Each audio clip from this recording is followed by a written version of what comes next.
Modern Love, the podcast, is supported by... Produced by the iLab at WBUR, Boston.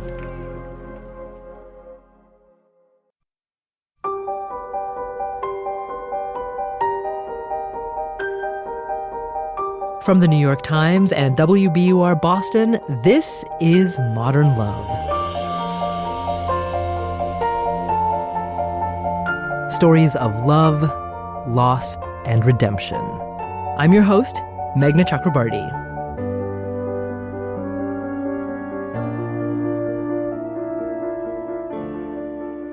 In 2013, Anne Leary wrote an essay called Rallying to Keep the Game Alive. It was about a rough patch in her marriage. We turned that essay into a Modern Love podcast, and now Anne's story has been adapted for television. On Friday, October 18th, you can see Tina Fey play Anne in the new Modern Love Amazon TV show. Actress Connie Nielsen, who stars in Wonder Woman, read Anne's essay for the podcast. We'll revisit her performance today. Then we'll hear a conversation that Anne had with editor Daniel Jones and podcast producer Caitlin O'Keefe after a screening of the television episode based on Anne's essay. They talked at WBUR CitySpace. When I took up tennis, my husband was happy to play with our 2 children and me, as long as we didn't have to play by the rules. As Dennis repeatedly explained to us, playing by the rules placed him at an unfair disadvantage because he didn't know the rules and he didn't know how to serve. Instead of learning the rules, he wanted to play a variation of tennis he had invented with a friend of his. Their game involved no serving and a complicated but curiously malleable set of rules that often appeared, to me, to change mid-game and almost always to Dennis's advantage. This caused some heated courtside squabbles. I'm ashamed to admit that one year we spent several days of a family vacation not speaking to each other after a game of Dennis tennis that I'd lost unfairly until finally our son and daughter had to intervene and coerce a truce between us. This was a tricky time in our marriage. Though we had found tennis late, we had found each other quite early in our adult lives, and now we were going through a rough patch, one that had lasted for years. When we met, I was 20, he was 25. We were too young and inexperienced to know that people don't change who they are, only how they play and work with others. Our basic problem was, and is, that we're almost identical in looks, attitudes, and psychological makeup. 2 Leos who love children and animals and are intensely emotional and highly sensitive and competitive with everybody, but especially with each other. When the children came along, we got caught up in the tallying of efforts, the scorekeeping of who was doing more for the marriage and family and who was being self-serving, unloving, and disapproving. We didn't bicker often, but when we fought, we raged. Eventually, we began to see a marriage counselor who, among other things, suggested that we have a regular date night. Our apathy was such that our date night was our marriage counseling night. Afterward, we sometimes went to a movie. One of the movies we saw was March of the Penguins.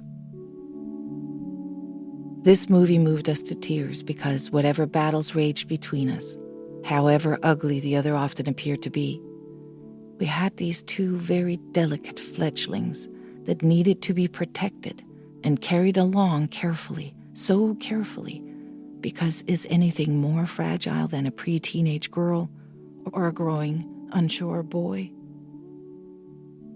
These great children were the reason we were in counseling, the reason we were trying to keep the family egg whole. So we worked hard at playing nice. We had regular family nights and took family vacations, and on occasion we tried to play tennis together. Despite all of this, the marriage continued to flounder, and the time came when we met in our marriage counselor's office and I said, "I think it's over." That's it.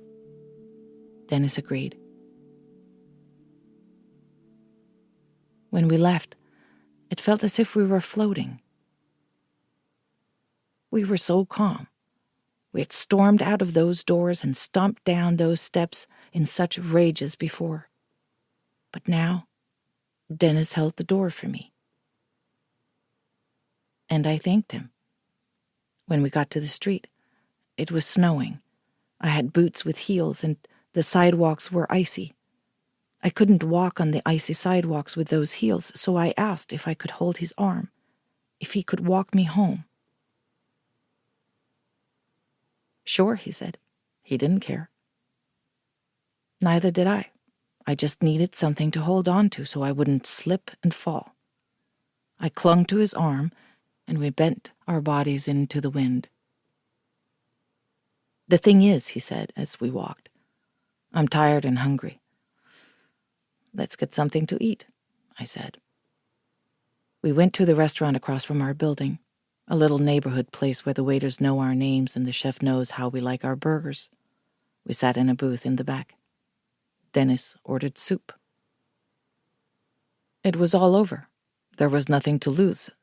So I decided to serve up my final grievances, the things I felt he needed to know to fully understand that he was the cause of our marriage's untimely end. I reminded him, in a resigned tone, of the time he did this, the time he did that. These were the wretched rags of resentment, so bitter and old, so petty, that I'd been too ashamed even to mention them in therapy, so now I balled them up and tossed them onto Dennis's court.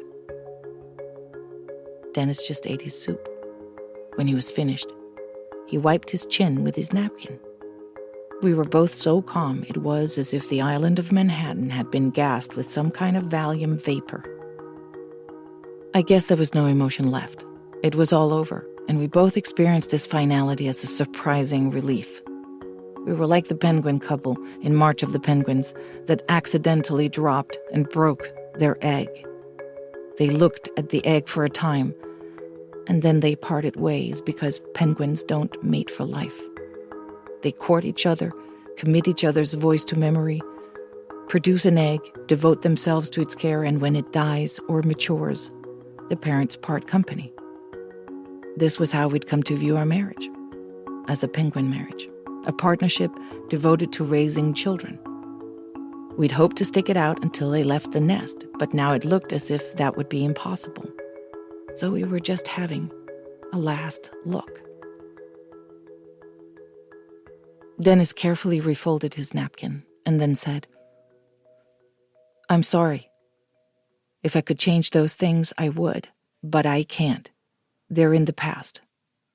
But I'm sorry. I'd expected him to cry foul, to react the way he did when I said a questionable tennis shot of his was out. But he just said he was sorry, and I believed him. He had no reason to make up that kind of thing now. His calm admission inspired me to exhale my own litany of regrets and apologies. In the movies, this would have been the moment we leapt into each other's embrace, but in real life, we ordered more food. We called the children in the apartment to see if they wanted to go to a movie. That night, Dennis didn't stay in a hotel. He stayed home. The next day, we all drove to the country. The family, after all that mad jostling, somehow had remained intact. So things got better. We went to our counselor. We went to our movies. We worked at treating each other more fairly. And we started playing a lot of tennis, just the two of us, whenever we could. Only now, we played by the rules. Though I had many lessons under my belt, Dennis is the better athlete, so almost immediately, we played on more or less the same level. We improved every game. We stopped cheating. Yes, I admit we both used to fudge the score when we could. Though we were still ultra-competitive, we were becoming intensely proud when the other hit an amazing shot, and we didn't hate the winner when we lost. We still played to win, but now we could feel joy for the other. We wanted to improve, and now we were actually thrilled to see the other get better too. Which brings me to our last game of that summer. The last before we packed up our son and drove him to college. We had each won a set, and now it was 5-5 in the final set. We had reserved the court for only an hour, though, and the hour was almost up. There were other players waiting, so this would have to be the final and deciding game of the match. But the games had been so hard won that neither of us could bear to lose the match. Dennis was serving in this deciding game. He served carefully, not trying to ace it past me for once. It was too risky. I didn't take advantage by slamming my return into his backhand court. What if it went out? The match would be over. I hit the ball into his court, and he hit it back into mine. I placed the ball in his court carefully, so carefully, and he placed it back in mine. We rallied, not with the adrenaline-pumping determination to win at all costs, but with the patience and control that came with not wanting it to be over. Not the summer. Not our son's childhood. Not this game. Ever. Back and forth we sent the ball, and it occurred to me there was some sort of grace in my husband's form, and I felt it in mine too, as we both worked to keep the game alive just a little longer by trying to find each other's sweet spot by playing, for once, to the other's advantage.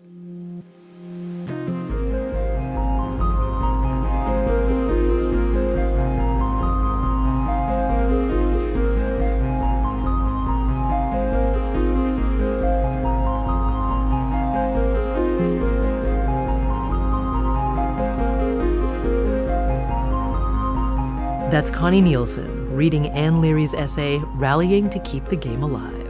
We'll hear a live conversation with Anne, Modern Love editor Daniel Jones, and podcast producer Caitlin O'Keefe after the break.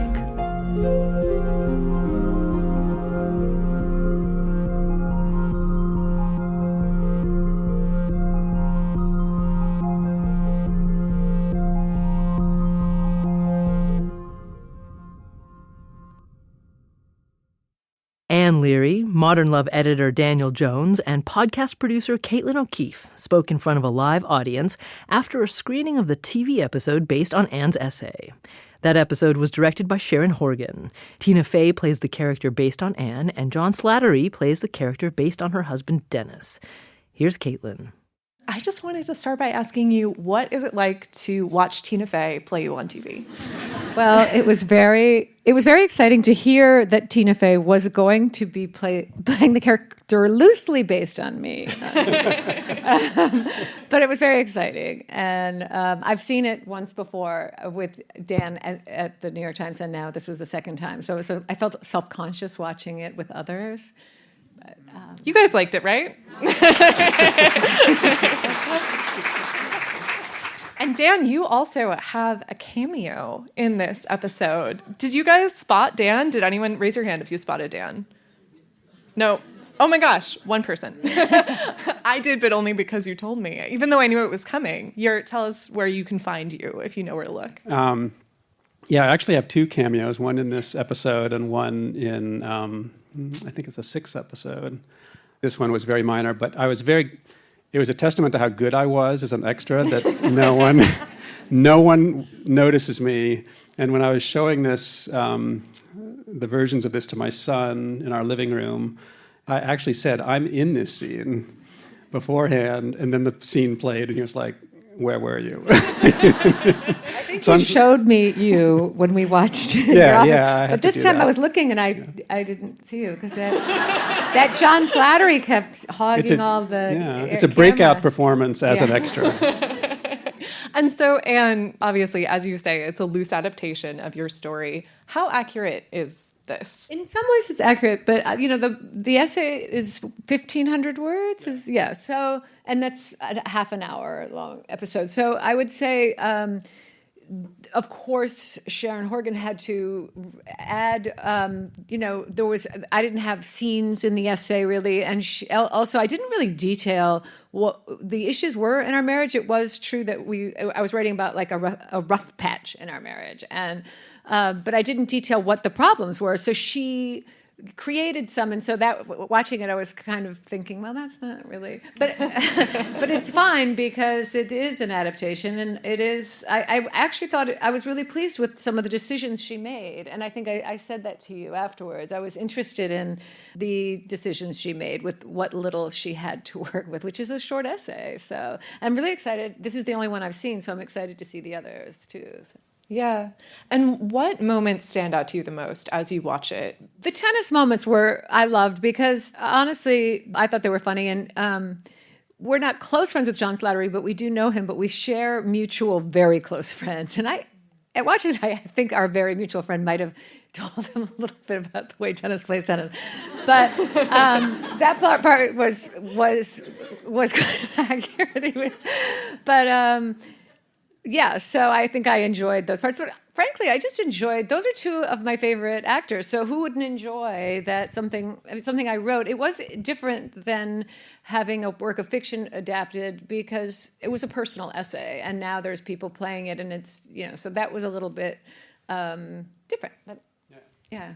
Yeah, and Dan, I remember talking to you about this essay because we've also featured it on the podcast, and some of you may have heard it there, read by Connie Nielsen. And in your commentary, I was listening back to it, and you said that Anne's was a perfect essay. And what is it about Anne's piece that you love so much and that made you say, this is an essay that should be adapted for television? Yeah, I did say that, and I've said it more than once in different forums. It's just, it's a model of how an essay can work on so many layers. And I'm proud of this episode because which essays were adapted wasn't up to me. I was consulted and provided sort of groups of essays based on different themes and experiences and my sort of rough idea. I've never worked in television, so my rough idea of what might work. But this was an essay, one of the few essays that I pushed for that they did take on. But I was worried about it because the essay works at a very subtle level, and it's about, and this tennis metaphor is that's so beautifully and organically done in the essay is not.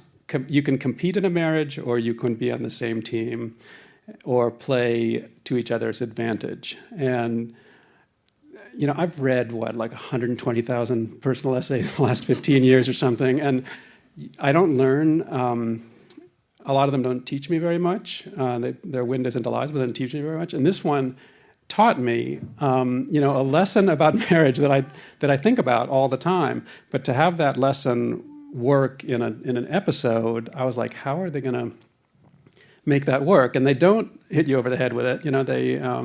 They sort of let it play out. But I think it's beautifully done and hilarious. And, Anne, I wanted to ask you, we caught up with you on the podcast, at which point it had been about 6 years since this essay, Rallying to Keep the Game Alive, had been published. But it's been about a decade, right, since the rough patch in your marriage that you write about in the piece.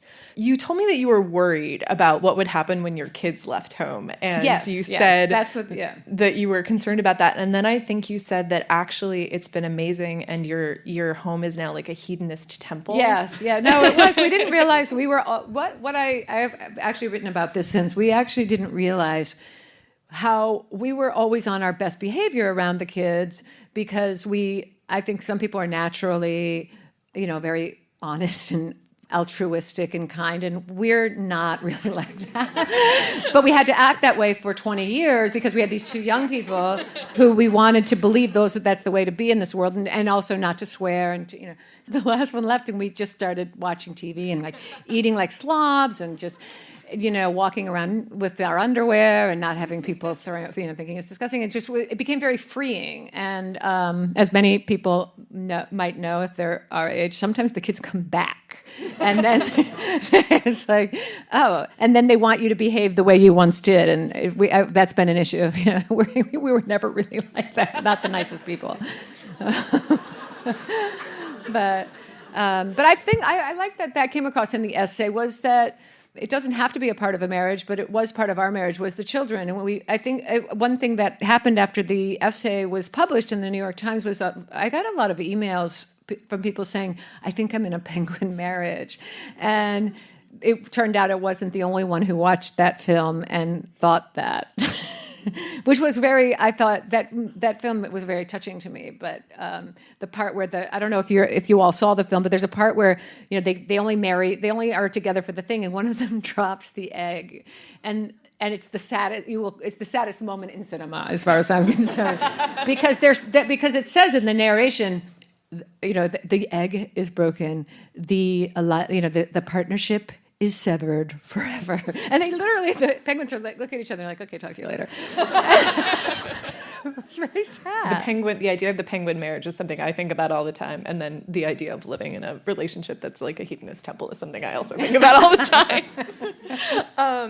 I wanted to ask you too, one of the things I love about your essay, and that also comes through, I think, in this episode, is that it's sort of about turning points and how small acts can be, in fact, turning points and can end up changing your marriage, your relationship. And what to you was the moment where you both realized maybe we can save our marriage? Honestly, I think it was in the essay, but it was the moment when we've been together we met here in Boston in 1982. Have been living together pretty much since then.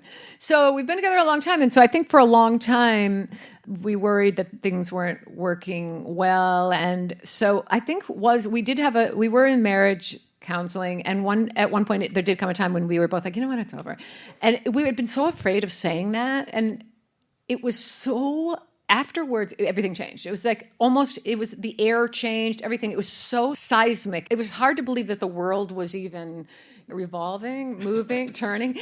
But it was it was a relief. And as soon as we said it, and we were still whole, things got better, like pretty soon. So we didn't ever even, we moved on from that. And then years later, I wrote this essay and I had to tell the kids, hey, we had this time when we were having a bad time. I wouldn't have written it probably if we hadn't stayed together. But I thought it was important to write about. People don't often write about marriages that have problems after they divorce, but not often after they don't divorce, and that people still have problems in marriages, and people can truly hate one another in a marriage, and then the marriage can remain and survive it and improve or and thrive no matter what. So anyway, that was what I wanted to get across, and because we were so past it, nobody really cared, even though I thought there would be a lot of people worried about it. Do you and Dennis still play tennis? We do, yes. We do play tennis. I play tennis a lot more, but we do play tennis. And I think a lot of couples, if anyone plays tennis, we don't play often. If we play like mixed doubles, we will not be partners. But that's a lot of married people. So I will play against him, but not necessarily with him as a partner. Because it's just, you don't cut each other as much slack as you might another partner. And is it Dennis tennis or is it real tennis? Yeah, so that's funny because that was the thing that a friend of ours coined that phrase, because it was, his thing was like he didn't know how to serve, so it wasn't fair. And it's funny now, he wouldn't, but it wasn't funny at the time. I think I said in the essay, he had these rules that would change mid-game, and so it was just whatever. Now he does, he's learned the rules, and it's, been a process. And Dan, I sort of wanted to step back and ask you a little bit, because you have seen the Modern Love column become a podcast and now become a television show. What has it been like for you to see these columns evolve through different mediums, as it were? I can't even say it's been a dream come true, because I never quite imagined that this would be happening. And it's interesting for me because when I'm doing the column as an editor, I don't have as much of an emotional response as I think the audience or the readers do. And even some of the pieces that have just been devastating, like in particular the You May Want to Marry My Husband was Amy Krauss Rosenthal, who was about to die and was writing an essay sort of as as a dating profile for her husband to sort of sell him to someone when she was gone. And that piece came in. She died 10 days after it was published, but it was a real rush to get into the column, and it was just sort of problems all along the way for me. Like it was like, how do we get this in? How do we get it edited when she is in this condition? And so I didn't really have an emotional response, and that's frequently the way it is with my job, and the audience gets to have that. And now, but this started with the podcast. I feel like I'm a consumer of the podcast, and now I'm a consumer of someone else's work. Like they were the ones who had to do the work, and now I get to appreciate it. So for me, it's like it takes work that I've been involved with and delivers it back to me in a way that I can appreciate really almost for the first time. And that's been fantastic. I've loved everything having to do with this show. After the break, questions from the audience.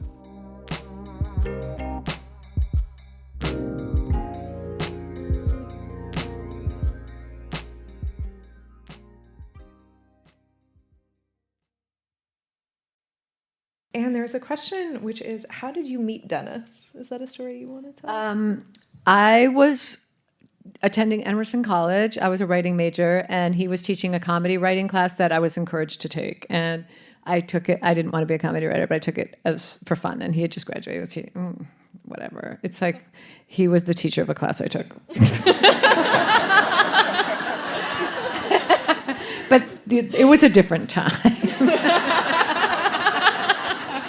Did you wait until after the class was over, or did you not? We did actually, but we were friends. You know, it was a really fun class. So it was, but we did not. You know, until after the class, until the first class was over. No, that didn't happen. There's a question for you, Dan, which is, can you give us the story about how the Modern Love column came to be in the first place? The really short version is my wife, who's a writer and editor, Kathy Hanauer. We were having a rough patch in our marriage. And instead of playing tennis, she decided to edit a book about that difficult stretch, which was called The Bitch in the House. And it was essays from all these different women writers, about difficulties in marriage, particularly contemporary problems. And her book did so well, and was a bestseller, that it opened the door for me to do a male companion volume, which was called The Bastard on the Couch. And those two books together got a lot of it, especially done by husband and wife, got a lot of attention. And one person who noticed and did a story on us was the then style editor at the Times. This was back in 2004. In the spring of 2004, they did a story on us and then had us in to pitch this idea. They said, we want to do an essay column that is similar to what you've just done in your books. So we couldn't really say no. We worked on it together for a few months, which wasn't the best thing for our marriage either. And it was really a one-person job, and she was working on a novel, so she said, you know, you can do this for as long as it lasts. And it launched that fall, 15 years ago, October 31st. Wow. Yeah. And now there are over 750, is that right? How many Modern Love essays You are would there? know. I know. I've tried to read all of them. What submissions would you say you get every week? I don't really count them anymore, but the last time I tried to get a sense of how many were coming in, it was like 8,000 or 9,000 a year. Wow. I love this one, but it's putting you both on the spot. It is, what is both of your best marriage advice in one sentence? You go first. I would say play tennis as partners instead of as competitors. I think I'm no marriage counselor. Just have a sense of humor and be as. Honestly, it actually does have to do with tennis. Is be as kind to your partner in marriage as you are to everybody else. And that I think happens when you're playing doubles. If I'm playing with anybody and they screw up, if they're my partner, I'm like, oh my God, it's fine. But if it's my husband, I found I was like, why the hell did... So that maybe the analogy is that to treat one another, that as kindly as you do everyone else. I feel like in marriages that sometimes can't happen. And, again, probably with very... more highly evolved people, it happens naturally, but it took me a long time to learn. I think that's the universal truth of families, is that you just have permission somehow, right? Exactly. Yeah. I love that. And I think my screen has gone blank, so I think that's our cue to wrap up. And thank you all so much again for coming tonight. It's been so wonderful to see you all here. Thank you.